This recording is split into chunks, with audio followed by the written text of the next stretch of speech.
या व्यासपीठावर अधिक जोमाने होती आहे असं त्याच वर्षी डॉक्टर यांच्या स्मरणार्थ दरवर्षी पौष मासामध्ये हा सोहळा संपन्न होतो.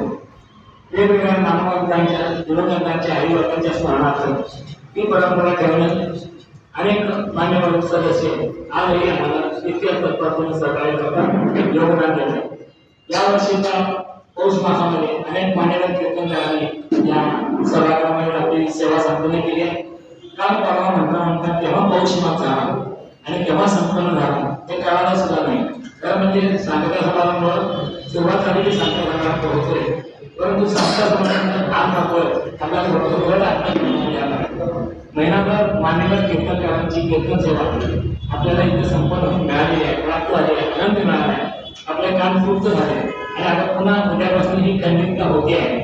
त्याच्यामध्ये थोडंसं मागे स्वाभाविक आहे की थोडंसं आपल्याला वाईट वाटतं, स्वाभाविक आहे. परंतु उद्यापासून पुन्हा गणेशाचा जन्मकाळाचा उत्सव सोहळा संपन्न होते.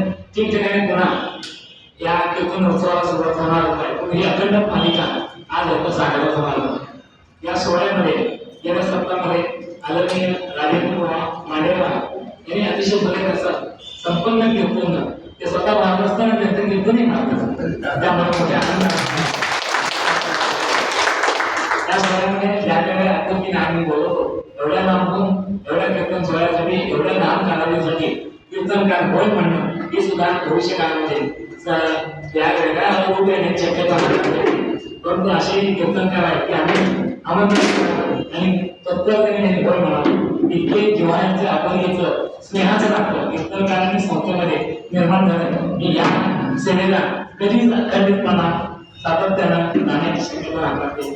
अखंडितपणा आणि हे खंडितपणा 81 वर्षामध्ये अजून किती काळामध्ये वगैरे खात राहणार आहे. तिसरी कीर्तनाची आपली परंपरा खूप वर्षाची आहे. 600-700 वर्षापूर्वीची अखंड परंपरा आहे. या परंपरा आजही 21व्या शतकामध्ये आपण ही संभाळते. कारण ते त्याच्या खरे कार्यक्रम होते प्रत्येक आमचे स्वतः भाऊमध्ये नाही यांच्या याच्यामध्ये हा सोहळा संपन्न होते. आम्हाला खूप आनंद वाटतोय. 1 तास कीर्तन करण्यासाठी त्यांना 16 तास अभ्यास करावा लागतो. त्यांनी अखंडपणे कीर्तनकारांची सेवा करताना त्यांच्या सानिध्यात असताना जवळून पाहिजे. त्या कीर्तनकारांना 1 तासात लोकांना बरं वाटतंय आणि काही मिनिटात सांगून जातात छान झालं गर्दी झाली. आज कार्याचं कीर्तन अतिशय संपन्न होणारे कीर्तन त्या सोहळ्यासाठी आम्ही मोठ्या आला त्याबद्दल मांडेकर आमच्या संस्थेच्या वतीने श्रीकांत येणे आमच्या संस्थेचे सेक्रेटरी आहे, अतिशय ऍक्टिव्ह सेक्रेटरी म्हणून त्यांच्याकडे पाहिलं जाते. मी त्यांना विनंती करतोय आपल्या सर्वांच्या वतीने संस्थेच्या वतीने गेल्या पौष मासामध्ये त्या सांगता समाजानंतर त्याच्या कीर्तन सोहळा संपन्न झाल्याबद्दल राजेंद्र बोराडे सन्मानित केलं. टाळ्यांच्या गजरामध्ये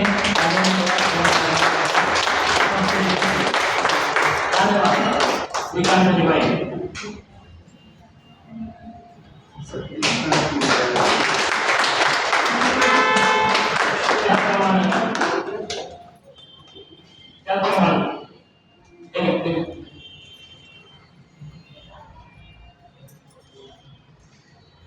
या सोहळ्यामध्ये कीर्तनकार एवढे संपन्न कीर्तनकार तेवढेच त्यांच्या साथीला सगळं तितकंच महत्वाचं आहे.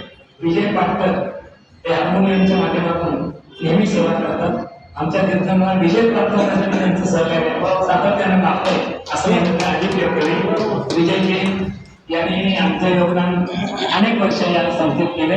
आज आपण कीर्तनकारांना सन्मानित करताना आम्हाला मोठा आनंद वाटतोय. शाल आणि श्रीफळ त्यानंतर त्यांना सन्मानित करण्यात येते. शाळेमध्ये प्रेमाची आपुलकीची खूप आहे.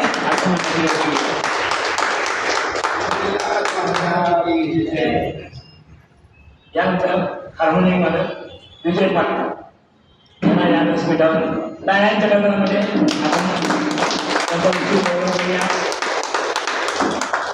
जवळपास 15 किलोमीटर सायकल चालवून ते इकडे येतात. आजही एवढ्या लांबून ते येतात, आपुलकीने येतात, प्रेमाने येतात आणि बोलवतोय. त्याला खऱ्या अर्थाने त्यांची साथ आम्हाला अतिशय योगदान देणारी आहे असं म्हणलं. आज विजय या त्यांचा सत्कार करूया. देवदेव असू दे, संगीत कार्यक्रम असू दे, वेगवेगळ्या कार्यक्रमांनी कीर्तन कुमाराची सेवा असू दे, विजय नेहमी तिथे उपस्थित असतात. त्याबद्दल खरोखर त्यांचं कौतुक आहे. त्यानंतर भारतदास रामचंद्र कोठारी त्यांचं सुद्धा योगदान होत आहे. एक सेवानिवृत्त शिक्षक म्हणून त्याने योगदान केलेलं आहे. अनेक वर्ष शाळेत काम केले. तथापि सुद्धा ती सेवा करत असताना कीर्तनाची आणि तबलावादनाची सेवा त्याने अखंडितपणे चालू ठेवले. हे सुद्धा खूप लांबून येत आहे. पाटकरांना ते जवळ 10 किलोमीटरमधून एवढ्या लांब म्हणून येत आहे. कीर्तन सेवा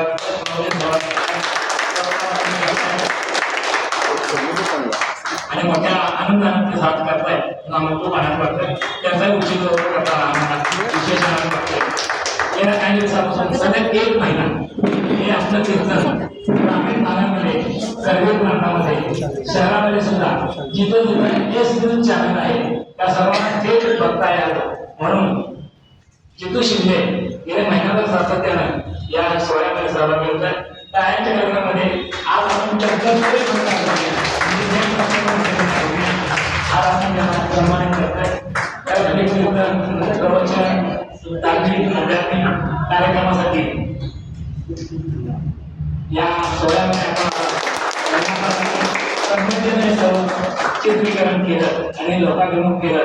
खऱ्या अर्थानं ग्रामीण भागामध्ये हा सोहळा तुम्ही तो संपन्न अनेकांच्या आम्हाला शुभेच्छा आल्या, आनंद व्यक्त केला. या शुभेच्छे आभार मानले लोकांनी की त्यामुळे आम्हाला तिथून बघायला मिळते. त्याला आनंद वाटला. जितू शिंदे यांचा पण इथं आज गौरव आणि विशेष आनंद वाटतोय. आपणही मोठ्या संख्येमध्ये येतात आणि कार्यक्रमाची शोभा वाढवतात. त्यामुळे आम्हाला मोठा आनंद वाटतोय. आणि ज्या वेळी आम्ही तुम्हाला निमंत्रण देतोय आता बाहेर फोन ठेवला की बस सुरुवात होते.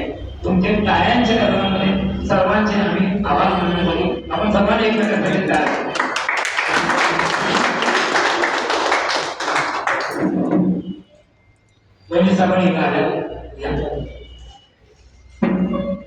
सभापती जिल्हा विनंती करतोय. पौष मास आहे.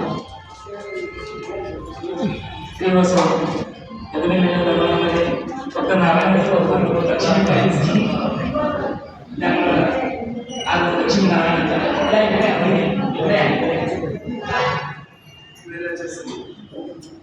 आज सभापती लिंगे यांच्या हस्ते त्यांचाही उच्च गौरव होते. त्यांना यावेळेस सौभाग्याने काढून सन्मानित करण्यात त्यांचा गौरव करण्यात आमचे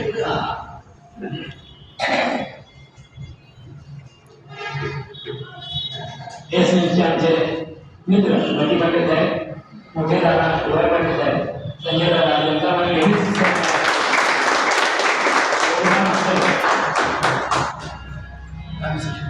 तुम्हाला काय स्मरणात आहे का माहित नाही. या इमारतीच्या पायाभरण्यासाठी ज्यावेळी आम्हाला जी अडचण होती त्यावेळी संजय दादा इथं समक्ष आहे. ते म्हणजे काय पाहिजे सांगा, मी बोलणार मला. त्यांनी पहिले यांनी मार्फत काय संजय दादांना आमचे विशेष आभार मानतो. सर्वांचे आभार. आपण कीर्तनाला जास्ती वेळ दिला. सर्वांचे पुन्हा उद्यापासून गणेश जयंतीचा सोहळा सुरू होत आहे.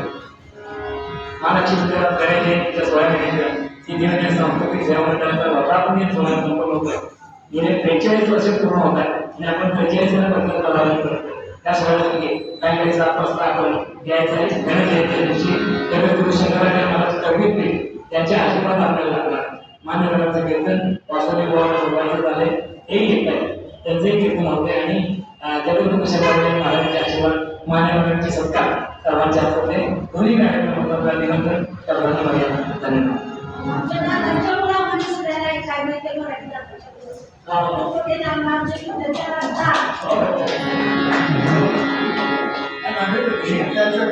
नागरिक